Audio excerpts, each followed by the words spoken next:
Back in 2020, leading up to the PlayStation 5 release, Capcom revealed a game called Pragmata, and it was done in a very out of context style. We weren't really sure what was going on with the little girl at the time or the guy who looked like he was straight out of Vanquish, but it certainly stuck out and was one that I had my eye on. Unfortunately, it didn't really come out in a timely fashion. But fast forward now, almost 6 years later, the game has released, and I've gone through the game. I'm It's wrapping up now with some other stuff I need to do in it, and like with some of the side stuff and everything. But you know what? I'm looking at this game as I finish up here, and it really does feel like this sort of game is exactly what gaming needs. Some have compared it to a game out of the Xbox 360 era, and that is meant as a compliment, by the way.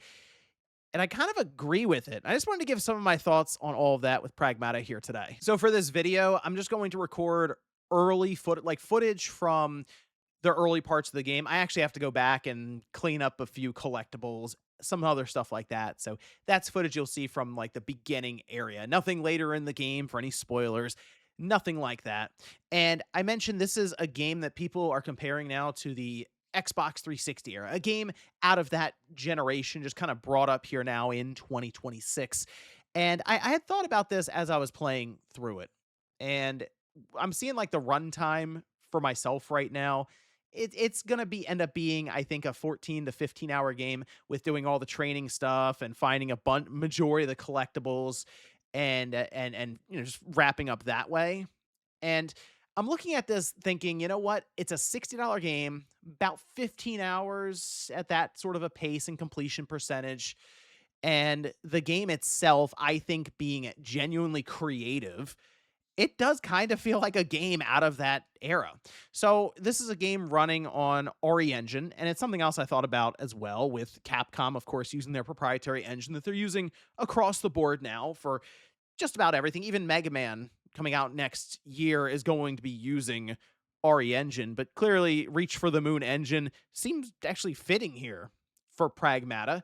But it's also been used really since 2017 heavily with their mainline Resident Evil games, but even things like Ghost Trick, Ghosts and Goblins, things you wouldn't think about that would utilize the same engine across the board, but that's what Capcom's been doing, and they still managed to surprise me with this engine that has been around now going on a decade in full use. So Pragmata itself, you start out, your name's Hugh, that's the main character, and you're going to the moon with a bunch of allies, and you're going there, it seems like, to check out something that's happening there, some kind of issue.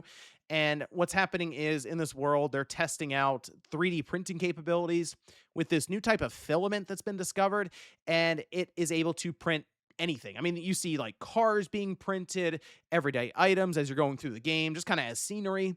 So they're sort of setting the stage of this is a way for just complete abundance for Earth if they can figure out here on the moon. All right, and that's where they're doing all of the testing. But something's gone wrong. You're trying to figure it out, and they throw you into the action very fast. I think the total time of like you start up and then all of a sudden you're playing is like 5 minutes. And I think that's what really defines this game in particular for me. It is indeed a game that is 90% gameplay and maybe 10% story and cutscenes. All right. So as you're going through the opening of the game, Hugh does run into what's like a small girl who's an android named Diana, and Hugh realizes pretty quickly that he needs Diana to survive, and Diana needs Hugh to survive. What she can do is hack any of the different enemies that you're fighting. And if you played the demo, you kind of went through this gameplay loop to a degree. All right. It was quite limited now that I've gone through this game in the demo, in that when you aim at any of these different robot enemies, you'll have a board come up in front of you, right? Just like a grid of squares. And you then navigate through that grid of squares with the face buttons on your controller. So while you're aiming in real time, this is all happening. And when I first saw that, I thought, man, that feels like it'd be incredibly chaotic and almost impossible to do. But a lot of the robots you'll fight will kind of take their time getting to you, but there is still that sense of urgency in order to make this happen. and get to the little green square, the power button green square, and that then just completes the hack and opens up the enemy in front of you to be more vulnerable to any of your kinetic weapons. All right, so maybe you have just your standard pistol, maybe you have a carbine, rocket launchers. I like the shockwave. It's kind of just their shotgun, like the close range scatter shot weapon, and you'll come across a ton of different weapons. But the gameplay loop itself is something where I sat back and said, you know what, this is genuinely unique. Like this is new. And it's not very often you get that, not only just with an ongoing franchise, but with a new IP. And that's the thing that's so interesting here. Capcom shows up, new IP with Pragmata. They price it at 60 bucks. They have an idea around a more, I'd say, controlled or reeled in scope of the game where it's not, hey, we're going to balloon this thing into an open world game that has to be 50 or 60 hours and we're going to make it feel like we've kind of ballooned this game a bit. No, it's a game that it to me, it seems like it does respect your time as you go through it. And they do constantly give you stuff to upgrade your character, to upgrade Diana, your different weapons, to unlock new abilities. You have these, what are really just things that will alter the path maybe when you're going through your grid in the hacking sequence, like these yellow squares. So for example, one you may go through will do a multi-hack, and instead of just hacking the one robot you're aiming at, will then chain off of them and open up some of the other robots to vulnerabilities as well. You just hack the one robot, but then the other three around it will also become vulnerable. So it's when I see stuff like that, and then you also have, I mean, you have like shields for your character that you can pop up. You have landmines that you can throw out there. And then you have like lightning or augments for your hacking. Like there's so much stuff that you can stack on top of each other that by the end, if you've gone through and thought more about trying to find these collectibles that are in the levels, you genuinely come out the other end feeling very powerful. And so because of all of this, I just feel like this is something that I would like to see the industry think more about, the idea of taking a risk on a new IP, but also it feels like you're kind of meeting the gamer or the consumer a bit halfway. Yes, the $60, it's not the full 70. However, we have kind of been now trained up to expect 70 or even $80 to where 60 is starting to look more and more like the budget price, which is would have been full price back in the 360 era that I'm pointing to right now. But the whole thing here is it's a game that I feel like I'm getting a lot out of without feeling almost like it's a chore at times because it's you have to run across this big open world area to go back and forth for fetch quests because we have to figure out a way to tack on another 5 hours. I feel like the pacing of the game is just right in that I was really never bored going through it. All right. Now that said, the relationship between Hugh and Diana, I think, was kind of is fast forwarded a bit more than I would have liked. So I think the idea with Hugh and Diana, that sort of relationship, that dynamic, is very clearly the father-daughter dynamic, where he knows this is like a little android in front of him. He's very aware of that. But because she also looks like a little girl, he does feel the need to protect her as he goes through. However, that happens very quickly. And I thought about this a bit. Maybe some resistance, that uncanny valley feeling for him, the, oh, wait, hang on, this is a robot. I don't necessarily need to feel like I have to like protect her completely as if she's, like a human. But I think that would have been an interesting dynamic and back and forth for Hugh to have, like in its internal struggle, but that eventually breaks through it and is like, no, this is my companion, and I want to make sure she's protected.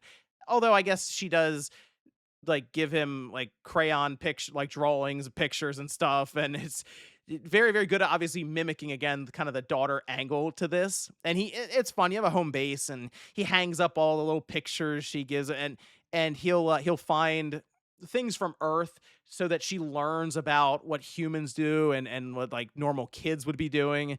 And those dynamics are also a lot of fun as she's kind of learning everything as she sees it. Still, though, the story doesn't really do anything crazy from what I've seen. I do like the setting and I like kind of the aesthetic of it.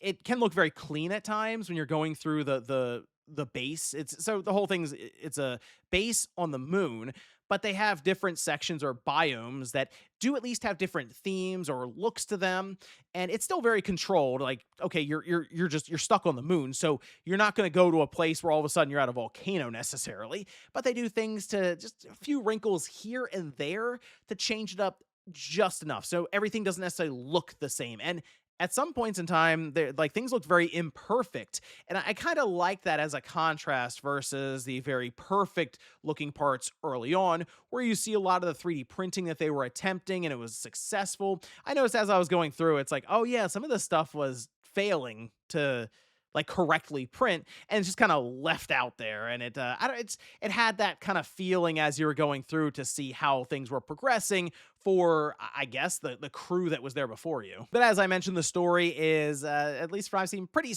straightforward. They have like one or two twists in there that you'll gain knowledge of when you actually read some of the data pads that are left around. But for the most part, it's, hey, we got to figure out what's going on here. Okay, now we got to get back to Earth.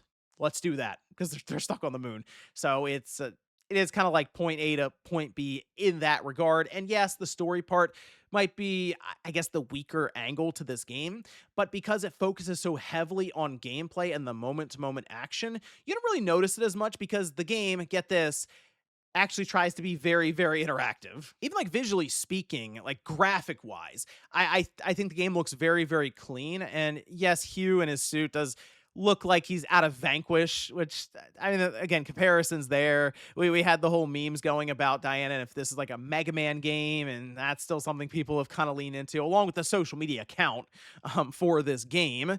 But I think in general, Capcom has done a pretty good job here all the way around for the performance of the game when it comes to frame rate and how sharp the game looks. They've also now implemented the new PSSR 2.0 in a recent patch, and after applying that, yeah, it's just looks better. But even seeing it on the Switch too, if you play, you can download the demo and check it out. It's impressive to see this game and them targeting higher frame rates on the Switch too, while looking, I'd say, good enough. Again, it's not going to look as sharp as if you have, a really nice PC or you're using the PS5 Pro or even just like the base PS5.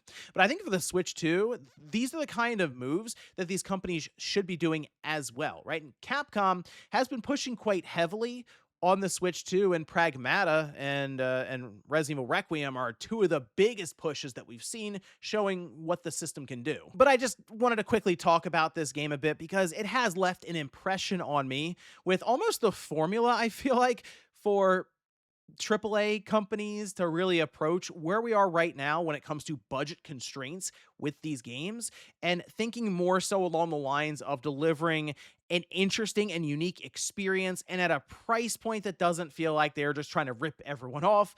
And also when it comes to, I guess, just the internal development and logistics around this, I mean, figuring out your own RE engine. I know that's easier said than done, obviously, because Capcom has been working with this engine for quite a while now, but they put the time and effort in, and I mean, they're reaping the rewards at this point.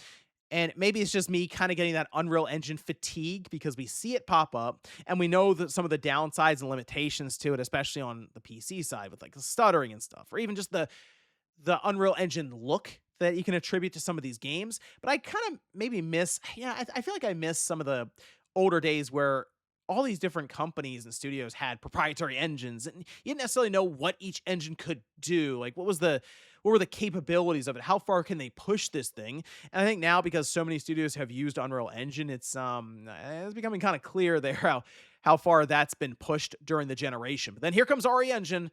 Once again, surprised me with something like Pragmata, specifically though on the gameplay side with a really, really interesting method of keeping you involved while, yes, aiming at some of these different enemies, but also having a different strategy for each enemy and each situation. But let me know what you think about Pragmata down below in the comments. If you picked it up, what do you think about the game so far? Or if you were someone who was maybe on the outside looking in, what do you think about maybe this sort of structure of a game going forward with the price, gameplay, everything in mind? Thanks, guys, for watching, and I'll see you next time.